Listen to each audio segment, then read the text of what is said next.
This is 50 Shades of Green by Climate Group, your monthly climate podcast exploring all the essential news and views from the US and around the world. I'm Phil Kehoe. Today, we're doing a deep dive into COP28. What does this iteration of the UN's annual climate conference mean for the future of climate action?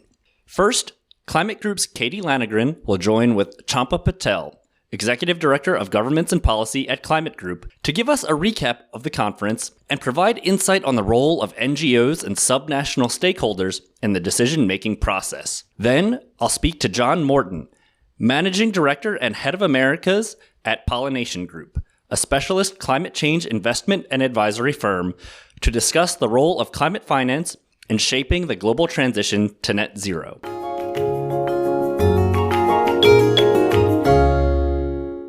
How are NGOs and subnational governments shaping the conversation around climate change at the global level, and what can we take away from the outcome of COP? Climate Group's Executive Director of Governments and Policy, Champa Patel, is here to tell us all about her experience on the ground and perspective on what to take away from this year's climate conference.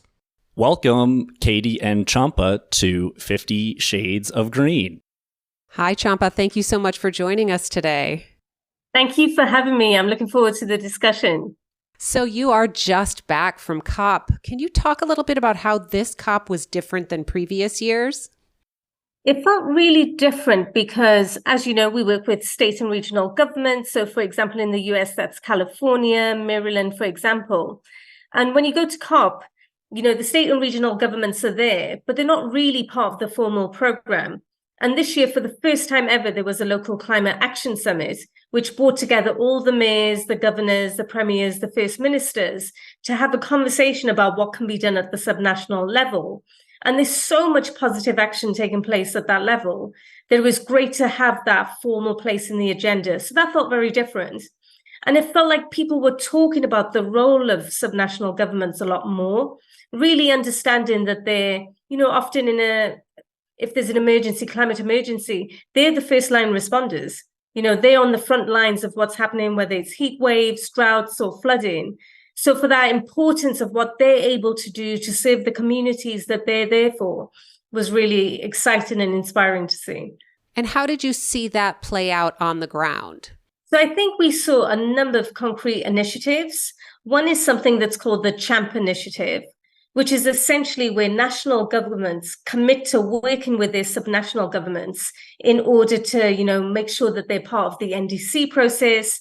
This is the process by which governments set out what they're going to do in order to meet their mitigation goals, but also their wider climate action goals. It was exciting to see that over 70 national governments endorsed that and pledged to work closely with their subnational governments. That's a really positive move forward. We want to see more of that because national governments can't do this by themselves and subnational governments can't do it by themselves. What's really important is that they work together. So that was a really interesting development. And I hope that's one that we can work on to capitalize and take forward next year. So a second positive step, the Under 2 Coalition is part of a constituency called the Local Government and Municipal Authorities Constituency. This is the formal way in which we try and influence the official COP proceedings. And for the first time through that process, what we've been able to do is insert language on the importance of working with local governments, with states and regions, with cities in the official text. So in the global stocktake and the global goal on adaptation that were released today, we see clear references to multi-level action. That's a massive step forward. So now we have that recognition. It's really important that we maintain the pressure to translate that into implementation. Now that you've seen the report and you see there's more about the local government, but what is your view on the success or failure of the COP overall? So I think it's fair to say it's been a mixed bag. On the one hand, you know, fantastic progress made on the role of subnational governments, who we at Climate Group work very closely with. But on the other hand, if you look at the language on fossil fuels, first time ever that there's explicit recognition that we have to transition away from fossil fuels. That's really, really important, and that should be noted. But at the same time, no commitment to phase out, which is actually, we are running out of time, and we need to phase out and away from fossil fuels. So it's really disappointing that the text didn't go as far as that, but it was probably felt that that was a compromise that they could push through at this stage. So overall, positive to see fossil fuels explicitly recognized as part of the problem and the need to transition away from them, but a little bit disappointing that we didn't see the phase out, that we really wanted to send that clarity of message that we need this to happen now. I think a big missed opportunity is, despite the ambitions that were set out, there just really wasn't enough information on where the financing will come from. And the level of transition that's needed and the scale of what has to be done has to be financed. And developed economies bear a certain responsibility for this historically, and a moral responsibility to make sure that they invest in and fund the transition for developing economies. And I think that conversation was quite thin on the ground. So despite there being enormous amounts pledged during the conference, including, $700 million to set up the loss and damages fund, at the end of the day, it doesn't even come close to the amount of money that's needed. And there wasn't enough substantial discussion on where that money will come from. And I think that's a job left over for next year for us to tackle. Thank you. That's all so interesting. And we really appreciate you sharing. What are your top line key takeaways from COP this year? I think my takeaways are that the importance of subnationals is recognized, but it's a first step. We have to make sure now that we move to implementation. The multi-level action is not just a commitment. It's not just words on paper. It actually comes to bear fruit. I think the second takeaway is we haven't won the war on fossil fuels. The presence of oil and gas lobbyists at COP, you can see their influence in parts of the text, particularly the sections on the use of transition fuels. There is still work to be done to make it clear that we have to phase out, and we have to phase out now. And that battle will still continue. And I think the other major takeaway is we have to find the money, because it doesn't matter how ambitious your targets are if you cannot finance the transition. And we need to finance that transition for it to be real. Thanks so much for joining us. Thank you for sharing this information. This has been really, really informative, and we appreciate it. Thank you. What role does the private sector play in catalyzing climate finance, and how has the role of the UN's annual climate conference evolved over time to adapt to changing global perspectives and priorities? Next up, I speak with John Morton, head of Americas at Pollination Group, about how conference attendees are leveraging newfound political momentum and capital to galvanize cross-sector action and come to an agreement on the future of global climate policy. So happy to welcome to 50 Shades of Green, John Morton, Managing Director and Head of Americas at Pollination Group. John, thanks so much for coming on the show. Pleasure to be here, Phil. To kick us off, I think it would be great for the people listening at home to get a bit more of a sense about yourself. And if you could tell us a bit more about your background and how you came to be in this position at Pollination. Yeah, absolutely. So I've been in the field of what we now consider to be climate finance for all of my career, essentially 25 years or so. We used to call it environmental finance, sustainable finance.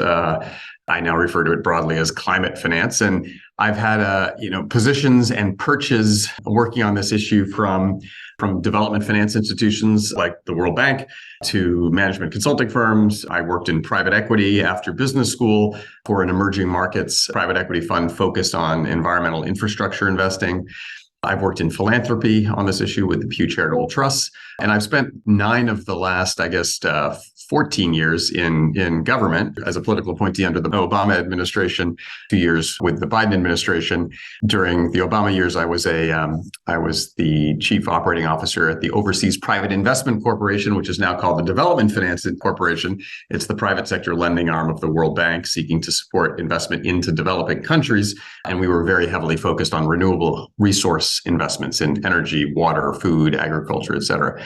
And then I spent the last 2 years as President Obama's Senior Director for Energy and Climate Change at the White House. And then under Biden, I served for the first 2 years of the administration as Secretary Yellen's climate counselor at the Treasury Department. A really fascinating role. It was the first time that role had just been created. And that role was about really elevating climate within the Treasury Department and kind of injecting greater ambition and focus on climate change across the Treasury Department's tools and resources. Fascinating couple of years. I returned to Pollination. I'd been with the firm for the first year of its life in 2020 to 2021, and I returned just in February of this year. And Pollination is a global advisory and investment firm focused on climate change and nature positive transitions, which means we work with corporates, financial institutions, governments, and occasionally large nonprofits on setting and implementing what we consider to be best in class or high ambition transition strategies toward a lower carbon footprint and posture for those businesses. And we see that as essential because businesses both have climate risk embedded in their current operations, but we also see tremendous economic opportunity for those businesses and industries that take in this transition. That's where I am. And I currently am the head of the Americas. Actually, we had a bit of a restructuring over the last couple weeks. So now I run the Americas practice, which includes all of our work in the United States and all of our work from the United States focused on developing economies and emerging markets. Wonderful. So you were on the ground at COP28. As it's happening right now, I think we're sort of getting into the tail end where people are coming together to discuss what's happened over the past 2 weeks and what to expect in a new global climate agreement. I would love to hear more about your experience.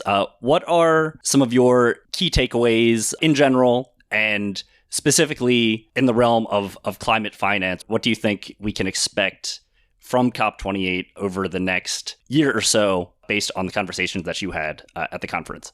Yeah, so I was there for 6 days. I've just left. I'm currently not there, but just departed, 36 hours or so ago. Let's put COPs in context for a second here. There's been 28 of them now, right? This was COP28. I've been at 6 of them over the last maybe 12 years. So I'm not a regular, but this wasn't my first rodeo either. Across the 6 that I've been to over the last decade and change, they've really, really changed. They used to be relatively small, kind of government-led negotiations around very technical text related to commitments that countries were making to take action on climate change. Of course, the kind of North Star of the COPs over the many years has been the Paris Agreement, which was negotiated in 2015 and came into force in 2017 during a time that I was at the White House, actually. And that was part of my responsibility, was bringing that agreement into force, which was quite an effort. Over the years, what they've evolved into minority negotiating session around issues related to technical agreements around things like how to manage an emerging carbon market and how to ensure interoperability of carbon markets across jurisdictions. Really key issue, very technical in terms of how the negotiators are dealing with and grappling with some of the complications of that issue. So this year there were, reportedly 70,000 people on the ground, and I can tell you only a small number of those were government negotiators. The others were everything from kind of entrepreneurs and small businesses showing their latest technology breakthroughs to large corporations that were, frankly, equal part sometimes greenwashing and equal part making solid commitments. And you have to be careful to be able to distinguish between the two as you're walking around and speaking with representatives from both of those types of companies. There are large financial institutions who are brokering deals, announcing new partnerships and strategic initiatives. And so a COP is almost a week-long and 10-day-long kind of part trade fair, negotiating session, corporate commitment, and highlighting deliverables that are often prepared specifically for the COP. So it's become a very, very interesting and useful forcing function for corporations and financial institutions to make commitments about what they're going to do over the next year or two.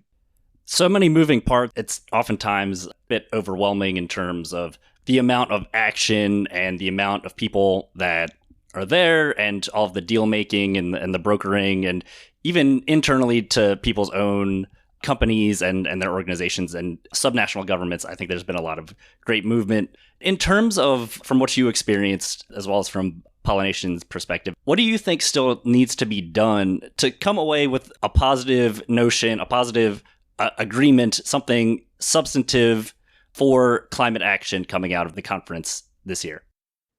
Well, so I mean, I think as we speak, they're still negotiating the kind of final wording on the COP outcome, right? And so there are very, very late nights and very harried negotiators that are seeking to cross T's and dot I's on a couple of key issues, such as what type of commitment will the UAE be able to put forward as it relates to a fossil fuel, either phase down or phase out? Will there be timelines associated with those outcomes or not? There's a big question around Article 6, which is the article in the Paris Agreement, which talks to essentially this issue of how carbon markets are managed and integrated going forward, kind of what counts, what doesn't, how their different jurisdictions are able to record and take credit for or not carbon reductions, emissions reductions from projects.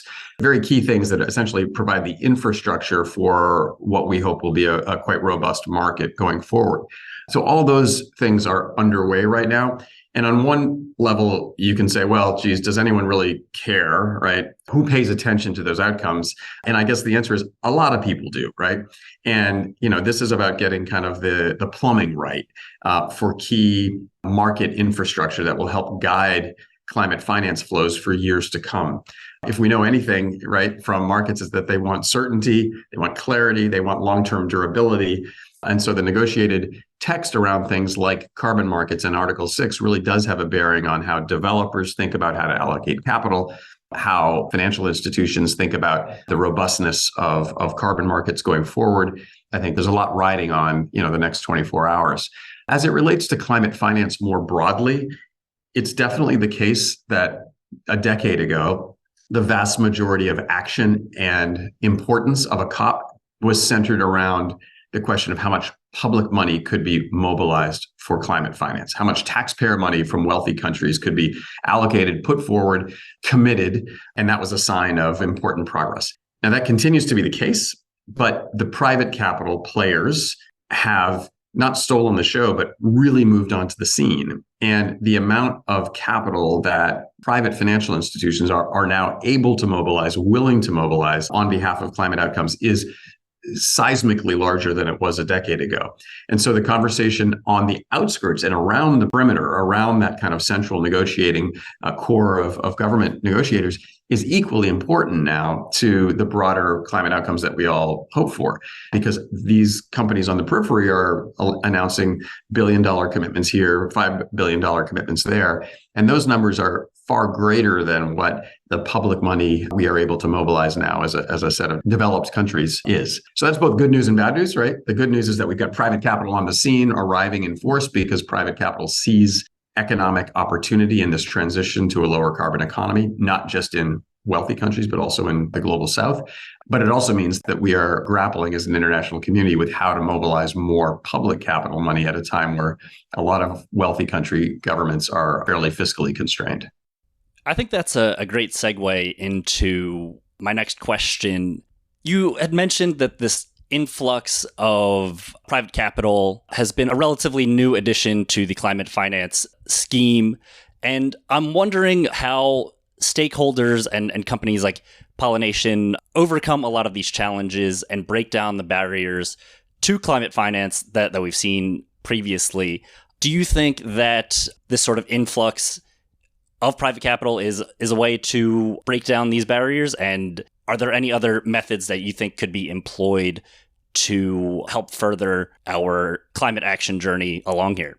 Well, I think it's a good question. I mean, start from the very clear data-driven premise that public capital alone there's simply nowhere near enough public capital to address climate change. And so the question is, how do you incentivize private capital to move more quickly in a direction that's consistent with climate objectives? Now, in the U.S., what did we do? We and I was, had a small hand in this during my 2 years at Treasury, where I worked closely with the leadership team there on the implementation of the Inflation Reduction Act. What did we do? We passed absolutely historic piece of legislation, Inflation Reduction Act, by the way, on the back of the Bipartisan Infrastructure Law and the CHIPS Law, all three of which together, are injecting hundreds and hundreds of billions of dollars of incentives to help private capital begin moving toward lower carbon solutions. Why did we do that? Because we felt that it was an economically advantageous thing to do. It is about A, addressing climate change, but B, driving economic growth in ways that are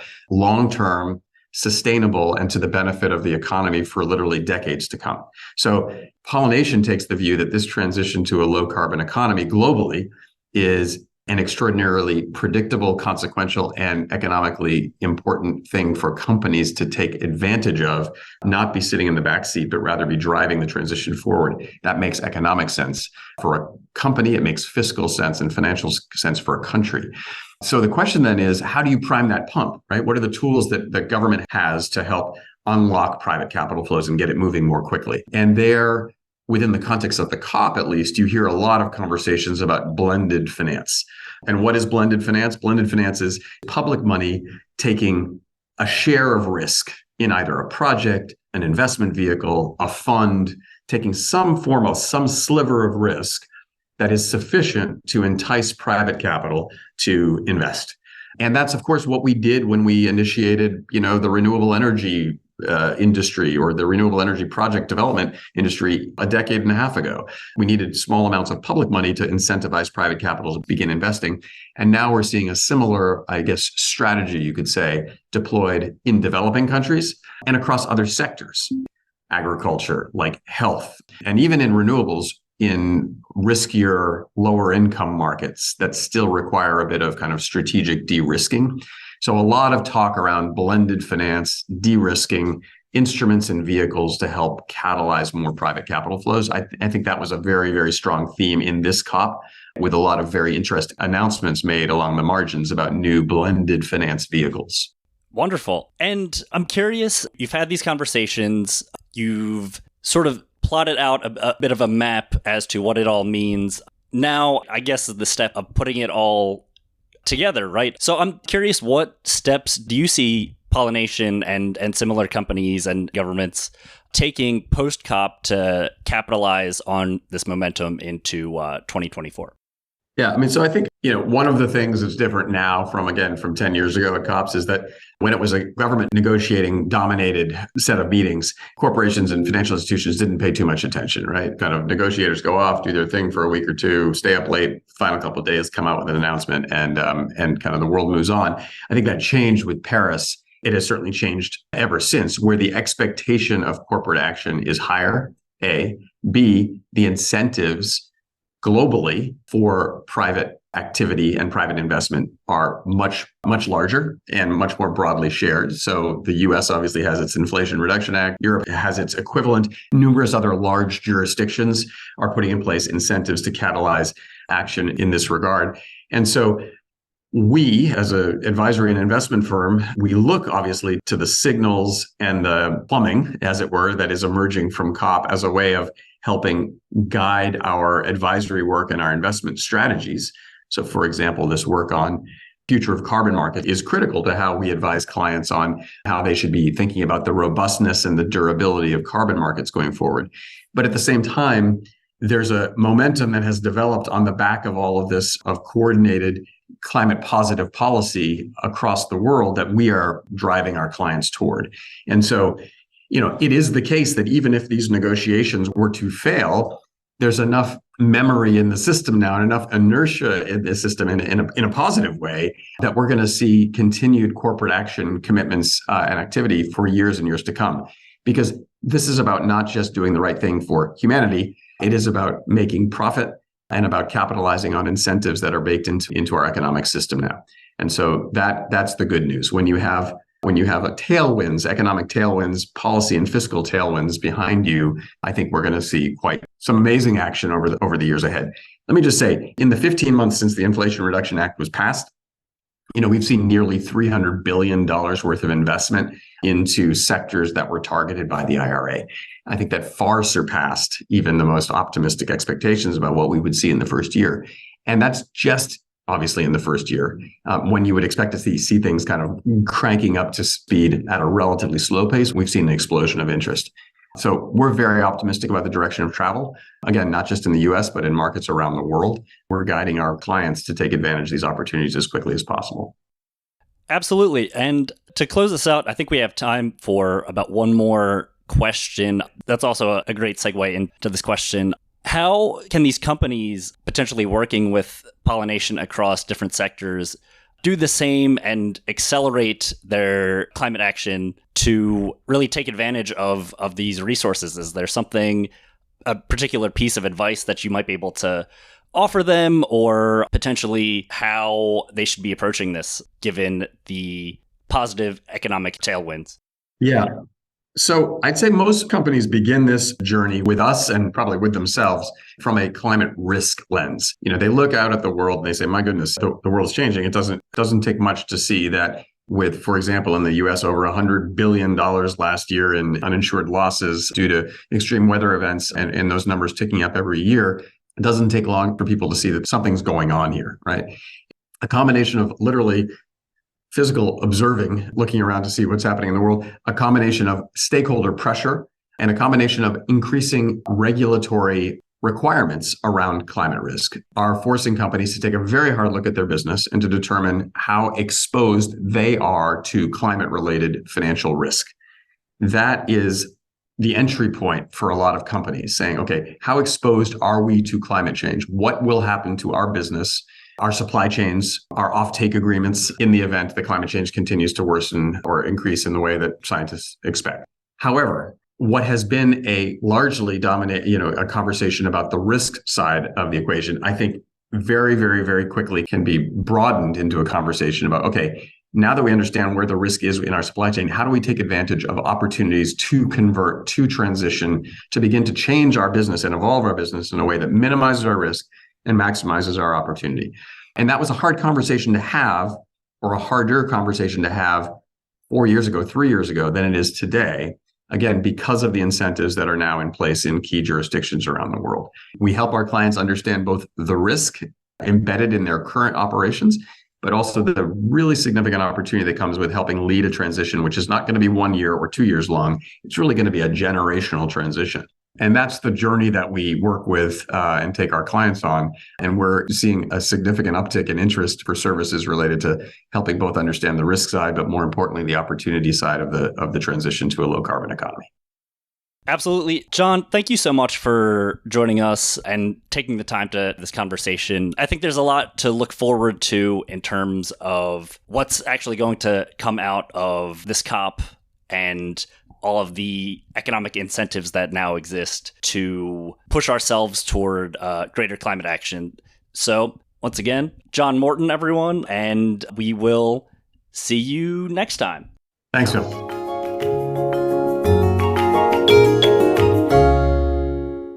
Thanks again for tuning in, and a special shout out to our guests, Champa Patel and John Morton. Be sure to check us out online at climategroup.org. Climate Group's 50 Shades of Green is available on Spotify, Apple Podcasts, Amazon, and Google. Stay well, and we'll see you next time.